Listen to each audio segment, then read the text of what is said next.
परीक्षा सुधारणा विधेयक लोकसभेत आवाजी मतदानाने मंजूर। आता राज्यसभेत परीक्षा। भारतातल्या प्रत्येक विद्यार्थ्याचं अभिनंदन। विधेयकाच्या मंजुरीनंतर अमित शहांचं ट्विट।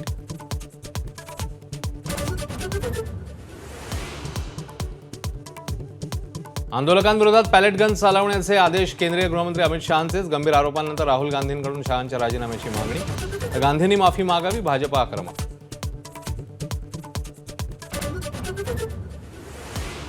जेनझी गटरछाप मांडणाऱ्या खासदार कंगना रनौतवर टीकेची झोड। मर्यादेत राहणं पर्याय नाही तर गरज। कंगनाचं स्पष्टीकरण तर Kangana Ranaut part time politician. Abhijit दीपकेंचं टीकास्त्र। आता शेवटचं लढायचं, तुकडा पाडायचा। मनोज जरांगेंचं 29 ऑगस्टला निर्णायक आंदोलनाचं अल्टिमेटम। हैदराबाद गॅझेटियरच्या अंमलबजावणीसाठी जरांगे आक्रमक। काळजी नको, 2 लाखापर्यंत पूर्ण कर्जमाफी मिळणार। कर्जमाफीच्या रकमेतील तफावतीवर मुख्यमंत्र्यांची ग्वाही। शेतकऱ्यांसाठी वन टाइम सेटलमेंटची घोषणा।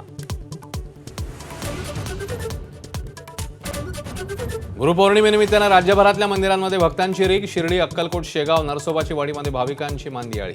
गुरुला वंदन करण्यासाठी लगबग।